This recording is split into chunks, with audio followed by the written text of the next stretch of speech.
Һаумыһығыҙ, эфирҙа яңылыҡтар, студияла Фәруаз Рафиҡов. Интернетта Сибай ҡалаһының быраулау реагенттары заводы янында 40 аңҡыуы ҡар өҫтө һары булыуға зарланыусылар күбәйҙе. Ҡалдыҡтарҙың һаулыҡ өсөн зыянлы булыу-булмауын асыҡлау өсөн беҙҙең ижади төркөм заводҡа юлланды. Сибай карьер янып тирә-яҡҡа дан таралғас, ҡалалаштар хәҙер һәр еҫтән ҡурҡа. Ҡалдыҡтарҙан һаулыҡҡа зыян килә тип хәүефләнә. Ошонан сығып завод эшмәкәрлеге менән таныштык. Предприятиелар тирә-яҡ мөхитте һаҡлау тәңгәлендә бөтә эштәрҙә көйлө, тәбиғәтте һаҡлау законы талаптарға теүәл үтәлә. Әлеге ваҡытта бында эш алып барған Урал Промтехсервис йәмғиәте бында 2-3 йыл элек сығарылған яман еҫле сеймал етештермәй. Әле улар етештергән продукцияның тирә-яҡ мөхит өсөн зыяны юҡ. Это у нас сушилка, где мы сушим пермский лигносульфонат. Бына был беҙҙең сеймал киптерә торған урыны. Продукция ҡалдыҡтары һауаға сығарып ташланыр алдынан циклондар аша үтә. Бында ул 4 ҡеүәтле циклон, газдар шулай зарарһыҙландыра. Ҡарҙағы һары таптарға килгәндә, унда киптереү торбаларынан сыҡҡан эҫе пары һыуыҡ менән ҡушылғандан һуң шундай төҫкә инеп ҡар өҫтөнә һибелгән. Ҡарамалдар таҙартыу һәләтенә эйә. Шуға ла һары ҡарҙан яман еҫтән шикләнергә ярамай. Предприятиела фильтр ҡорамалы урынлаштырылған. Лабораторияла сеймалдың хәүефлелеген паспорт күрһәтәләр. Не превышает допустимых норм. Они испытывали на рыбах, там, на мышах. И общий класс безопасности, опасности 3.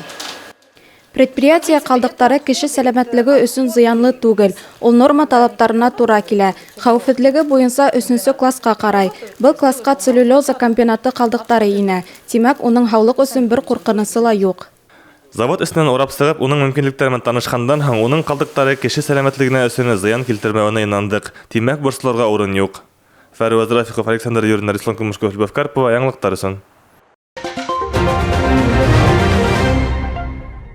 Өфөлә социаль эшҡыуарлыҡ өлкәһендәге бөтә Рәсәй конкурсы еңеүселәрен бүләкләнеләр. Конкурстың бизнес уңыш номинацияһында Сибай эшҡыуары урында Санрай сит телдәр мәктәбе ойоштороусы һәм директоры Людмила Корчагина еңеү яуланы. Был конкурс бәләкәй һәм урта эшҡыуарлык һәм шәхси эшҡыуарлык инициативаларын үҫтереү милли проектына ярашлы уҙғарылды. Унда Рәсәйҙең төрлө төбәктәренең бәләкәй һәм урта бизнес вәкилдәре үҙ мөмкинлектәрен һынап ҡараны. Еңеүселәр араһында Сибай эшҡыуары булыуы бик ҡыуаныслы. Несмотря на то, что данный конкурс он не предполагает никаких, допустим, денежных вознаграждений, грантов или чего-то такого, то есть это просто для, так скажем, поднятия престижа школы. Конкурста ҡатнашыу бер ниндәй ҙә аҡсалата премиялар, гранттар бирмәй. Был сара мәктәптә республика кимәлендә күрһәтеү, уны үҫтереү өсөн мөһим. Конкурста бик теләп ҡатнаштым. Документтар туплауға ваҡыт күп китте. Бер диссертация яҙған кеүек булды. Эшмәкәрлегебеҙҙе бөтә яҡтан да күрһәттек. Финанс яғынан да, нисә кеше эшләүен, ҡасандан эшләүебеҙ тураһында тулы мәғлүмәт туплап, йөкмәткеле проект яһаныҡ. Людмила Владимировна мәктәп менән етәкселек итеп кенә ҡалмай, унда уҡыта ла. Сит телдәр мәктәбе ҡалала 6 йыл эшләү дәүерендә 1200-дән ашыу кешене төрлө телдәрҙә һөйләшергә өйрәткән. Мы собираемся и в будущем принимать участие в данных конкурсах. Это большой рост, это шаг в будущее, это, конечно же, Киләсәктә лә ошондай сараларда ҡатнашырға уйлайбыҙ. Бында ярыштар үҫтерә, алға ынтылыш тыуҙыра. Конкурсты ойоштороусы социаль өлкәләге инновациялар үҙәге Ирина Абрамова социаль юҫыҡта эшләүсе эшҡыуарҙарға төрлө курстарҙа уҙғара. Күптән түгел генә баш ҡалала финанс грамотаһы һәм социаль бизнесҡа инвестициялар йәлеп итеү буйынса курста ҡатнашып ҡайттым. 2021 йылы конкурста ҡатнашыу өсөн 55 заявка бирелгән. Уларҙың күбеһе өҫтәмә белем биреү өлкәһенә ҡараған. Еңеүселәрҙе билдәләгәндә бизнес моделдәрҙең актуальлеге, әһәмиәте, инновациялығы, проекттарҙың мәғлүмәти асыҡлығы һыҙыҡ өҫтөнә алынған. Фәруаз Рафиҡов, Максим Назарчев, Аскар Зарипов, Любовь Карпова, яңылыҡтар өсөн. Яңы йыл яҡынлашҡан һайын ҡалала күңелле саралары ойошторола. Сибай ҡала хакимиәтендә хеҙмәткә һәм оборонаға әҙерлек буйынса алтын билдәләргә өлгәшеүселәр тәбрикләнде.